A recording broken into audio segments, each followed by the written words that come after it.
Shalom.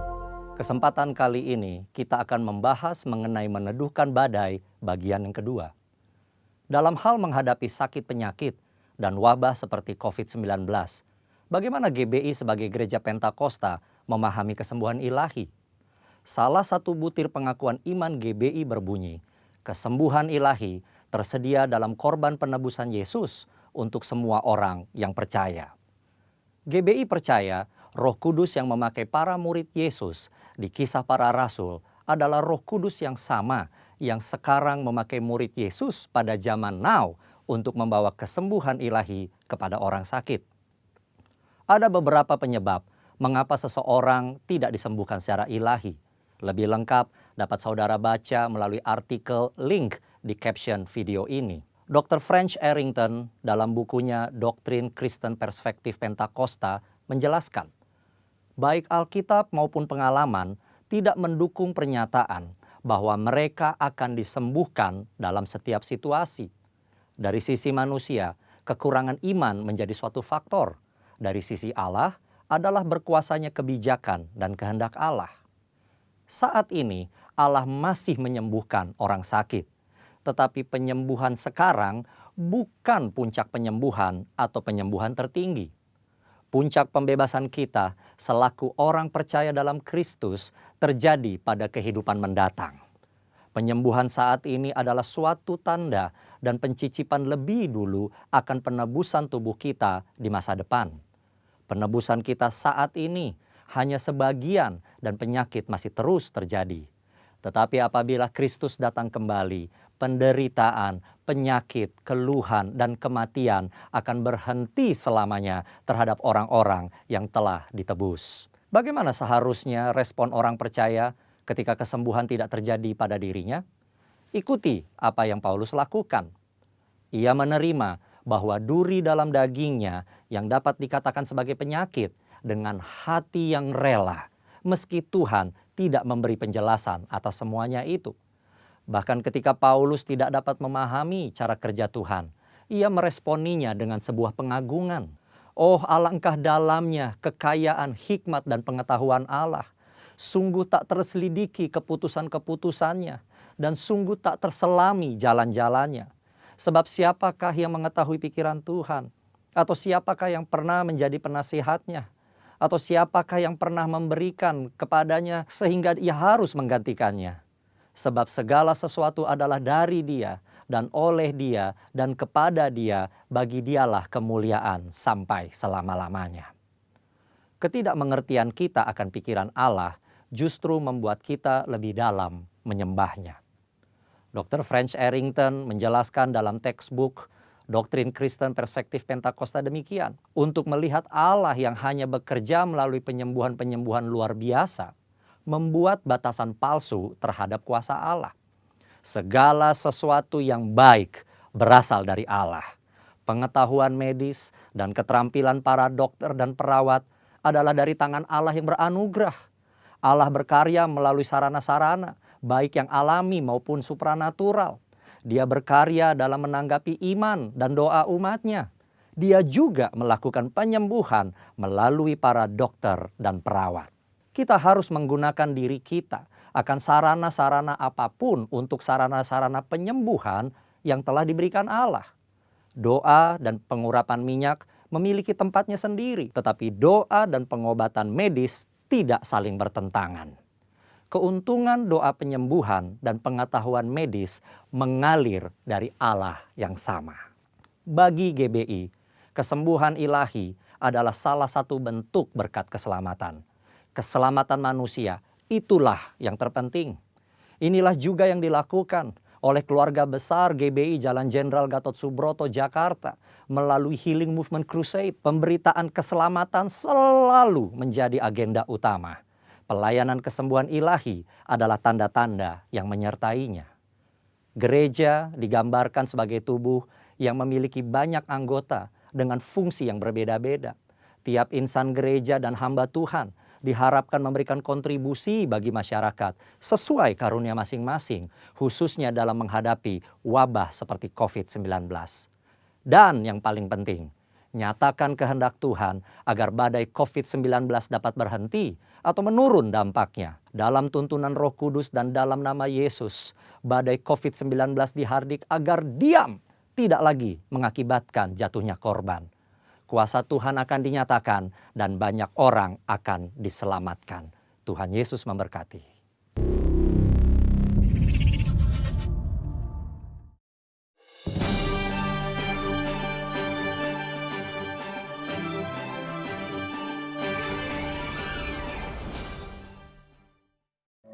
Shalom. Saya terlalu percaya kita semua dalam keadaan yang luar biasa. Amin saudara. Pagi ini dimanapun Bapak Ibu Saudara mengikuti ibadah ini, kita berdoa supaya surga terbuka di rumah, di tempat kita berada sekarang. Dan Tuhan hadir lewat kita. Mari datang kepada Tuhan dengan segenap hati kita. Datang menyembah Dia.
Selamatkan hidupku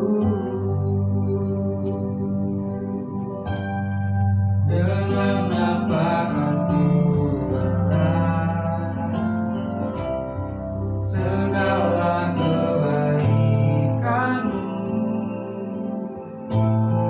segenap hatiku menyembah-Mu Yesus, ku bersyukur padamu dengan apa kan ku balas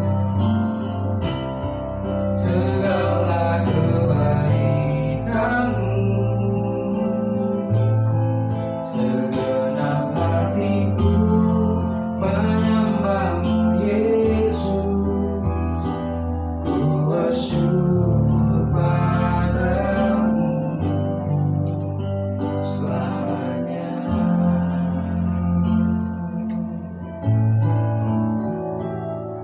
Kau Allah yang setia,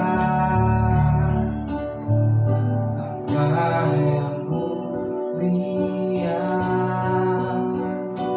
kasih-Mu besar Tuhan, Kau pulihkan hidupku, Kaulah harapanku, hidupku dalam-Mu,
bersamanya.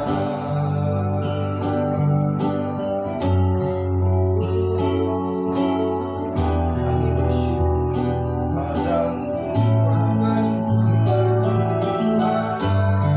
Terima kasih buat kebaikan-Mu.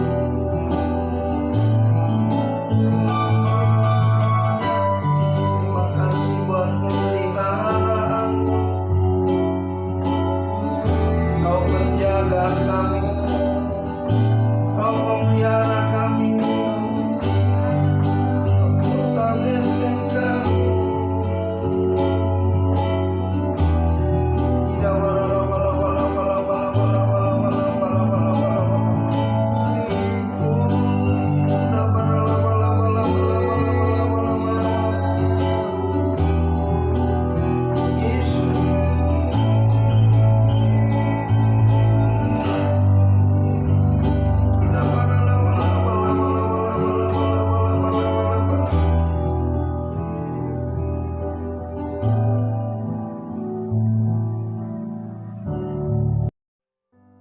Mazmur 91 ayat 1-16. Orang yang duduk dalam lindungan yang maha tinggi dan bermalam dalam naungan yang maha kuasa akan berkata kepada Tuhan, tempat perlindunganku dan kubu pertahananku, Allahku yang kupercayai. Sungguh dialah yang akan melepaskan engkau dari jerat penangkap burung dan penyakit sampar yang busuk. Dengan kepaknya ia akan melindungi engkau, di bawah sayapnya engkau akan berlindung.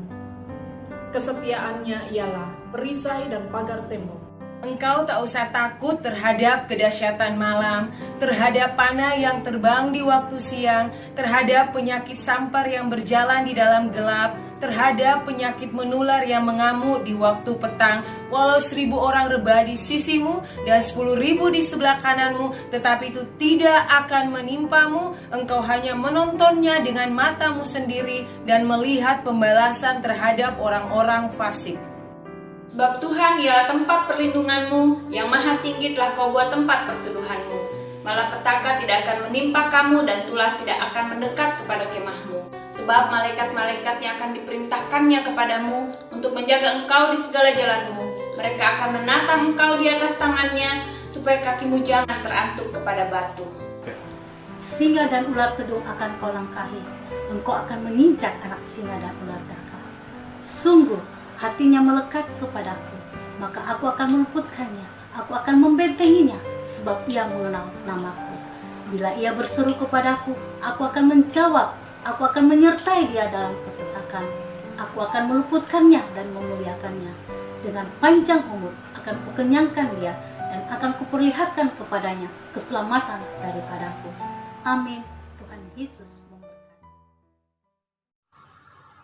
Shalom.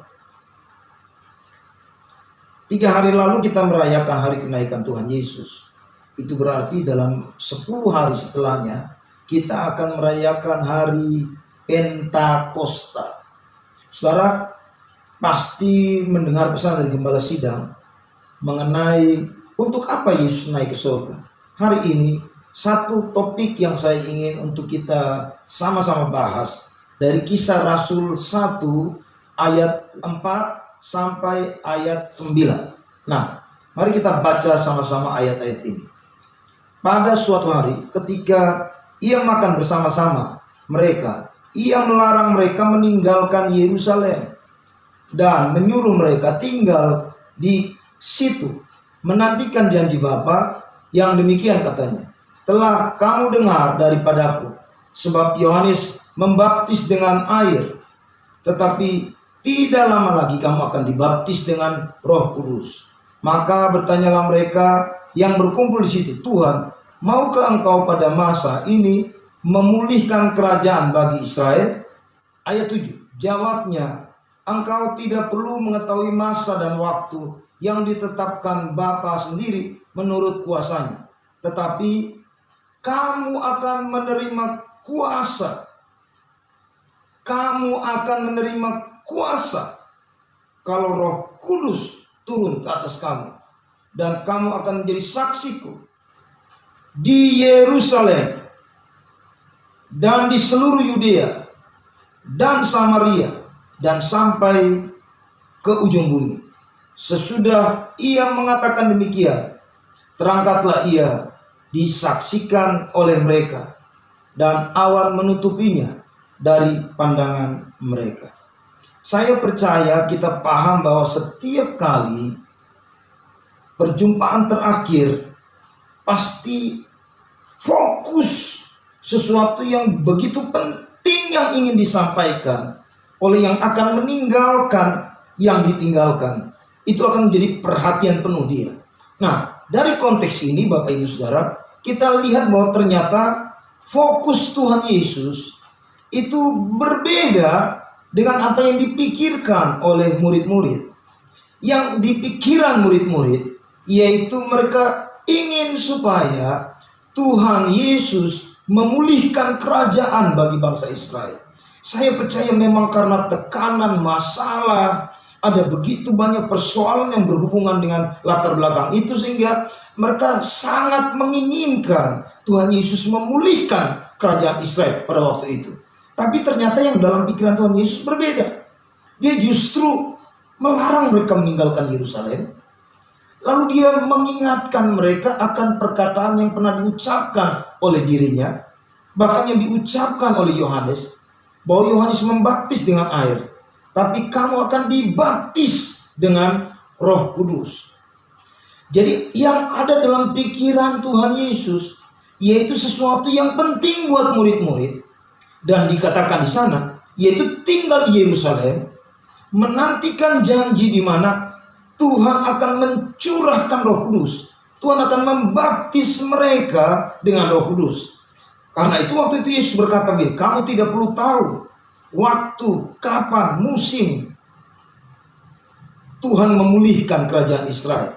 Tapi yang perlu bagi kamu akan terima kuasa kalau Roh Kudus itu turun ke atasmu.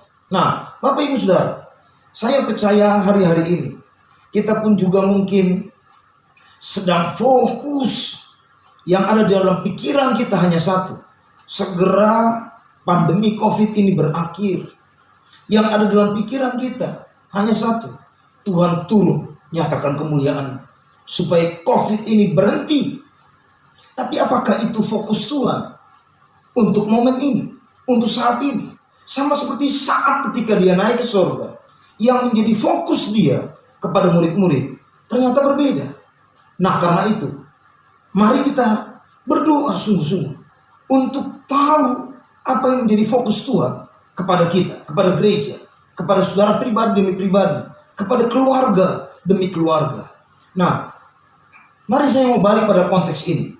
Kalau fokus Tuhan Yesus yaitu murid-murid harus menantikan janji Bapa itu, yaitu mereka dibaptis dengan Roh Kudus. Nah, kita kenal kata baptis. Kita punya perspektif tentang apa itu baptisan. Kata baptis itu sendiri dari kata bahasa Yunani yang ditulis dengan kata baptizo. Asal usul kata itu bapto, yang punya pengertian menenggelamkan. Nah, kata itu Bapak Ibu Saudara secara implisit itu punya pengertian sesuatu yang ditenggelamkan ke dalam cairan tertentu. Kalau baptisan air itu diterjemahkan dalam bahasa asli, sesuatu dimasukkan ke dalam cairan, kemudian diangkat kembali. Maka baptisan Roh Kudus juga punya gambaran yang sama.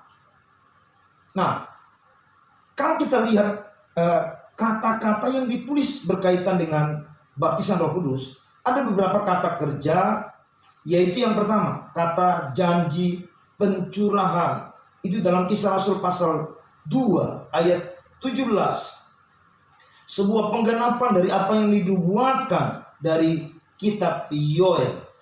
Kata pencurahan dalam bahasa Yunani dipakai kata ekheo.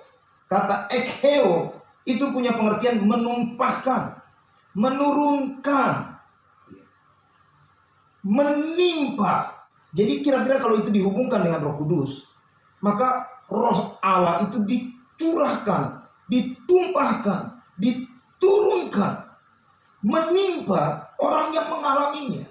Nah, kata kerja yang lain yaitu di dalam Yohanes 7 ayat 37, 38. Barang siapa minum, dia tidak akan haus lagi. Dibilang gini. Dan pada hari terakhir, yaitu pada puncak perayaan itu, Yesus berdiri dan berseru, barang siapa haus, hendaklah ia datang kepadaku dan minum. Barang siapa percaya kepadaku, seperti yang dikatakan oleh kitab suci, dari dalam hatinya akan mengalir aliran air hidup.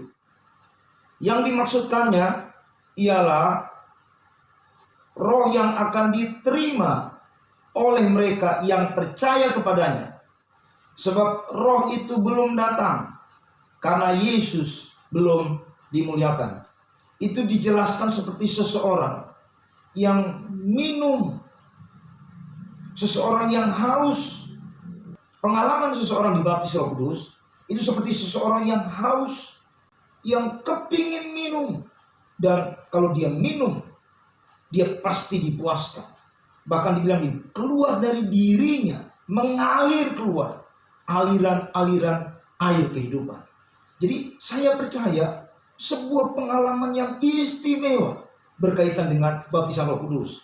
Haus, kata haus perlu kita garis bawahi, tapi juga ada kata minum, sehingga keluar, mengalir keluar air kehidupan.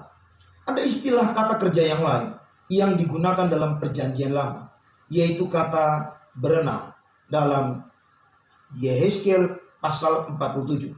Bapak Ibu Saudara pasti tahu kisah itu. Jadi dimulai dari air sebatas telapak kaki, kemudian naik ke lutut, naik lagi ke pinggang, naik ke dada, dan kemudian berenang.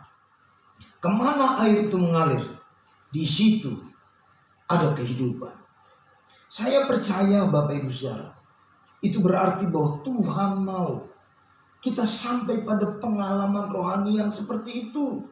Kita mungkin sudah merasakan aliran dari air yang datang dari bait Allah itu, tapi mungkin sebatas kaki, mungkin juga sudah naik sampai ke lutut, mungkin sudah sampai di pinggang atau sampai di dada. Kita masih bisa dengan kekuatan kita berusaha untuk menguasai dan mengatur diri kita. Tapi kalau sampai air itu sudah naik lagi, yang kita hanya bisa buat yaitu mengalir. Kalau memang fokus Yesus perihal murid-murid harus menerima baptisan Roh Kudus supaya mereka jadi saksi, saya terlalu percaya itu berarti bahwa itu sangat penting buat saudara dan saya, bahkan untuk hari ini menghadapi semua situasi yang sedang terjadi. Kita perlu memastikan bahwa kita dibaptis dengan Roh Kudus, karena dengan begitu akan menerima kuasa sehingga kita bisa jadi saksi di Yerusalem, di rumah kita, di keluarga kita, di kampung kita, di kota kita, di bangsa kita, bahkan sampai ke bangsa-bangsa yang lain. Nah, karena itu pagi ini kita akan lihat sama-sama data di dalam Alkitab, keterangan seperti apa yang ditulis oleh para rasul atau oleh penulis kitab tentang seseorang dibaptis dengan Roh Kudus. Nah, tentu hal yang pertama yang perlu kita perhatikan dan kita lihat yaitu peristiwa baptisan atau peristiwa penggenapan, peristiwa Pentakosta yang terjadi di Yerusalem berkaitan dengan murid-murid dari Tuhan Yesus. Kisah Rasul pasal 2 menjelaskan itu secara detail bahwa pada waktu itu penuhlah mereka dengan Roh Kudus, lalu mereka mulai berkata-kata dalam bahasa-bahasa lain seperti yang diberikan oleh Roh itu kepada mereka untuk mengatakannya. Dan Alkitab memberikan data bahwa orang-orang banyak dari berbagai bangsa yang sedang kumpul di Yerusalem untuk merayakan hari Pentakosta, mereka mendengar bahwa para rasul itu berkata-kata dengan bahasa yang mereka kenal.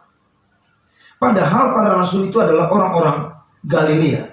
Jadi perhatikan, ada kesan yang ditulis oleh penulis Alkitab, yaitu ada para saksi yang mendengar sesuatu yang diucapkan oleh para rasul. Dan kata yang lain, yaitu semua orang tercengang-cengang dan heran karena melihat sesuatu yang tidak lazim dilakukan oleh murid-murid pada waktu itu.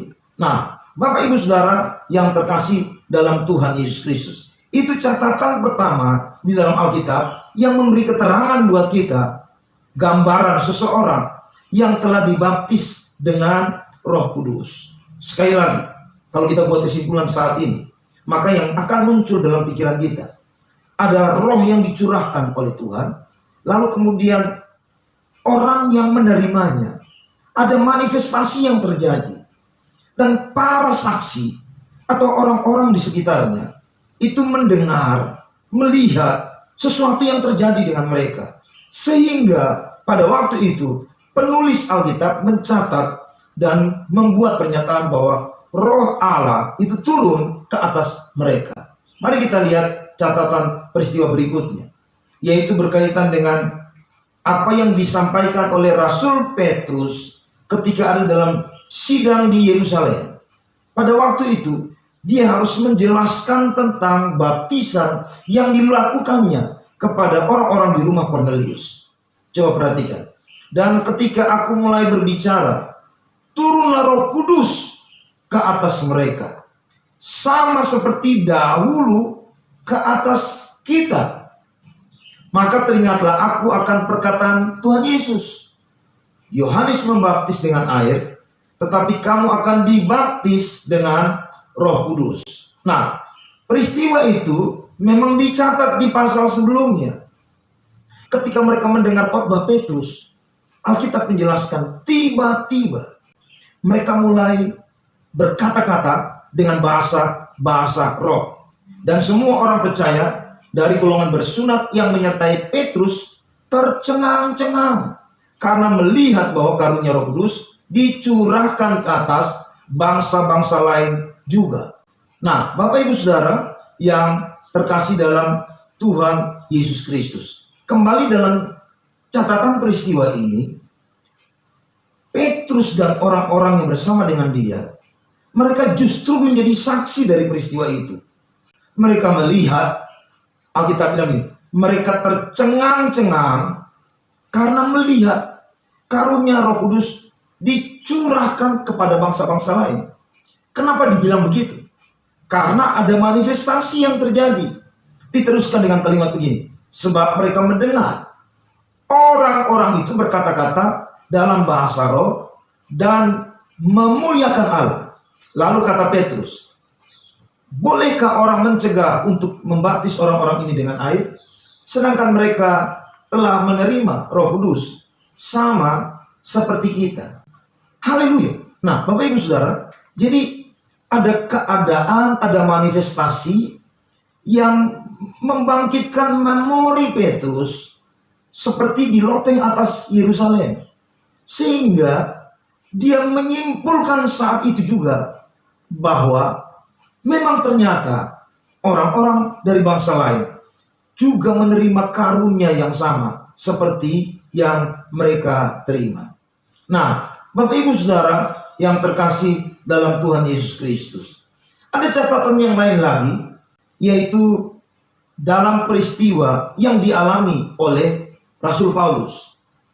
Kisah Rasul pasal 19 itu menjelaskan ketika Paulus sampai di Efesus, kemudian dia bertanya kepada mereka, sudahkah kamu menerima Roh Kudus ketika kamu menjadi percaya? Akan tetapi mereka menjawab, belum, bahkan kami belum pernah mendengar bahwa ada Roh Kudus. Nah, dalam alur kisah itu, Bapak Ibu Saudara, Paulus kemudian menjelaskan tentang siapa Yesus kepada mereka. Mereka menjadi percaya, lalu kemudian mereka memberi diri dibaptis pada waktu itu. Ketika Paulus menumpangkan tangan di atas mereka, turunlah Roh Kudus ke atas mereka. Dan mulailah mereka berkata-kata dalam bahasa roh dan bernubuat. Perhatikan di situ perkataan Paulus di awal seolah-olah memberikan keterangan bahwa orang ketika percaya langsung menerima Roh Kudus. Tapi dalam alur peristiwa yang dialami dalam pelayanan Paulus, Bapak Ibu Saudara bisa perhatikan kapan orang-orang di Efesus itu disebut menerima Roh Kudus. Setelah Paulus menumpangkan tangan kepada mereka, dan ada hal yang mendahului, yaitu mereka percaya, mereka memberi diri mereka dibaptis, baru kemudian dibilang di situ ada proses penumpangan tangan yang menjadi media buat mereka menerima Roh Kudus. Saya harus menunjukkan kepada Bapak Ibu Saudara tabel yang saya buat ini supaya memberikan keterangan yang lebih jelas. Nah, saya tulis di situ tempat peristiwa, kelompok orang, terus kemudian status mereka. Kemudian di kolom berikutnya yaitu kata-kata penting yang ditulis oleh penulis berkaitan dengan seseorang dibaptis dengan Roh Kudus. Lalu kemudian pada bagian kolom yang paling terakhir yaitu menerangkan tentang apakah ada catatan saksi-saksi. Nah, dari 5 catatan peristiwa ini, Bapak Ibu Saudara, maka lahirlah kesimpulan-kesimpulan. Pengalaman baptisan Roh Kudus adalah pengalaman yang berbeda dari terima Tuhan Yesus. Kemudian lihat yang kedua, pencatatan bahwa seseorang telah dibaptis Roh Kudus adalah kesimpulan yang segera atau kesimpulan pada waktu manifestasi terjadi, pada waktu momentum itu. Kalau Bapak Ibu Saudara, kita menyimpulkan bahwa mengukur seseorang apakah telah menerima Roh Kudus dengan buah-buah, saya percaya kita semua setuju, buah itu sesuatu yang pasti hadir, tapi itu melalui sebuah proses waktu yang harus ditempuh. Sama seperti kita nanam pohon, butuh waktu untuk itu bertumbuh, baru kemudian menghasilkan buah. Sehingga tentu kalau menyimpulkan bahwa tanda orang telah penuh dengan Roh Kudus, maka tidak akan bisa dipakai ukuran melalui peristiwa atau melalui momentum. Tapi Alkitab memberikan bukti buat saudara dan saya bahwa peristiwa-peristiwa yang dicatat dalam Kisah Rasul itu pada waktu itu terjadi langsung disimpulkan bahwa orang-orang itu telah menerima Roh Kudus atau telah dibaptis dengan Roh Kudus, atau kata yang lain telah penuh dengan Roh Kudus. Jadi Bapak Ibu Saudara, kesimpulan yang ketiga, manifestasi dari baptisan Roh Kudus itu sesuatu yang dapat dilihat atau dapat didengar oleh para saksi, sehingga menyimpulkan bahwa orang-orang dalam peristiwa itu telah penuh dengan Roh Kudus. Amin. Nah, yang berikutnya Bapak Ibu Saudara, bukti kuat dari semua catatan-catatan Alkitab berkaitan dengan peristiwa dan pernyataan atau keterangan bahwa orang-orang yang ada dalam peristiwa itu telah menerima Roh Kudus, yaitu mereka berkata-kata dengan bahasa-bahasa yang lain. Paulus ketika dicatat berkaitan dengan peristiwa dia dibaptis dengan Roh Kudus, tidak ditulis tentang ada tanda atau ada manifestasi. Tetapi bukankah Bapak Ibu Saudara, bukankah ketika Paulus ketemu dengan orang-orang di Efesus, dia bertanya jelas kepada mereka tentang apakah kamu telah penuh dengan Roh Kudus? Bukankah dia tumpang tangan kepada mereka, dan mereka kemudian berkata-kata dengan bahasa yang lain, sehingga dia tahu bahwa mereka telah penuh dengan Roh Kudus? Itu berarti bahwa Paulus punya konsep bahwa orang yang penuh dengan Roh Kudus atau telah dibaptis dengan Roh Kudus pasti ada manifestasi yang dialami. Kemudian saya buat kesimpulan yang terakhir. Cara seseorang pada waktu menerima baptisan Roh Kudus, Alkitab menjelaskan bahwa Tuhanlah yang mencurahkan rohnya kepada mereka. Tapi juga kemudian dicatat di sana bahwa ada penumpangan tangan yang dilakukan oleh para rasul, sehingga orang-orang dalam peristiwa itu mereka menerima Roh Kudus. Itu berarti, Bapak Ibu Saudara, bahwa baptisan Roh Kudus adalah sesuatu yang real, yang terjadi, yang bisa disimpulkan bahwa orang telah menerimanya melalui momentum, melalui peristiwa-peristiwa, dan kesimpulan itu dibuat saat itu juga, bukan tunggu waktu. Saya tidak perpanjang pesan hari ini buat Bapak Ibu Saudara, tapi dengarkan baik-baik. Kalau Yesus fokus kepada murid-murid bahwa mereka harus dibaptis dengan Roh Kudus supaya mereka menjadi saksi di Yerusalem, Yudea, Samaria, sampai ke ujung bumi, maka hari ini mari pastikan Bapak Ibu Saudara, minggu depan itu akan sama-sama merayakan peristiwa pencurahan Roh Kudus kepada gerejanya. Dalam 10 hari ini kita sedang terus berdoa bersama-sama, bersehati untuk minta pencurahan itu, minta pencurahan Roh Kudus itu kepada kita. Mari lakukan itu.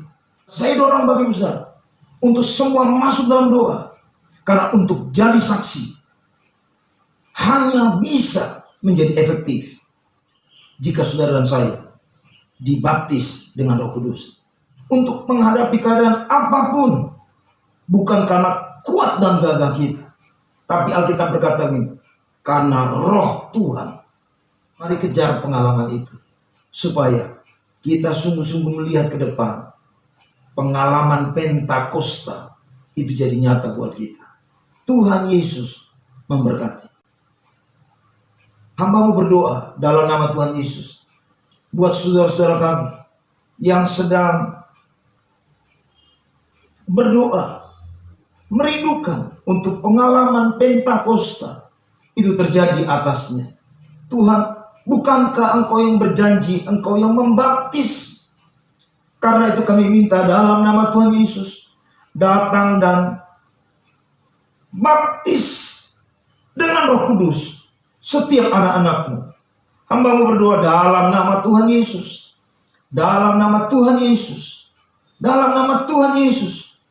Terima Roh Kudus, terima Roh Kudus, penuhi mereka dengan kuasa Roh-Mu, sehingga kami berdoa, kami berdiri tampil jadi saksi Tuhan, mulai dari rumah, mulai dari tempat tinggal kami, sampai bahkan Tuhan bawa kami untuk menjadi saksi ke bangsa-bangsa. Di dalam nama Tuhan Yesus Kristus kami berdoa dan bersyukur. Haleluya. Amin. Bapak Ibu Saudara, selama 10 hari sejak hari Kamis kemarin, nanti sampai pada hari Minggu tanggal 31, setiap malam kita akan bersama-sama, kita akan berdoa, kita akan memuji menyembah Tuhan melalui media Zoom. Itu sebabnya saya ajak semua jemaat GBI MCC yang berikutnya. Hari Minggu tanggal 31 kita akan bersama-sama berdoa, memuji dan menyembah Tuhan. Dan seluruh jemaat yang ada di bawah pengembalaan Pendeta Dr. Niko Nyoto Raharjo akan melakukan doa pujian penyembahan secara bersama-sama di Jakarta jam 9. Berarti kita di Makassar pada jam 10 pagi. Kita akan lakukan itu serentak. Itu sebabnya Bapak Ibu Saudara yang belum download Zoom, mari download. Saya minta untuk gembala-gembala KUL, tolong cek seluruh anggota-anggota KUL untuk siap dalam penyelenggaraan doa pujian penyembahan di tanggal 31. Baik, hanya itu pengumuman. Mari kita bangkit berdiri siapkan hati untuk kita terima berkat Tuhan. Angkat dua tanganmu dan arahkan hatimu buat Tuhan. Tuhan menyertai engkau. Tuhan melindungi engkau. Tuhan menyinari wajahnya dan memberi engkau kasih karunia. Tuhan mengadahkan wajahnya kepadamu dan memberi engkau damai sejahtera. Diberkatilah hidupmu, keluargamu, pekerjaan, usaha, pendidikan. Engkau berhasil, engkau naik, engkau jadi kepala, engkau punya pengaruh. Dan jadi sepanjang tahun dimensi yang baru, engkau menjadi berkat bagi banyak orang. Di dalam nama Tuhan Yesus Kristus, kita yang menerima berkat Tuhan ini, mari sama-sama katakan amin. Tuhan memberkati Bapak Ibu Saudara. Kita akan ketemu besok malam dalam doa bersama-sama.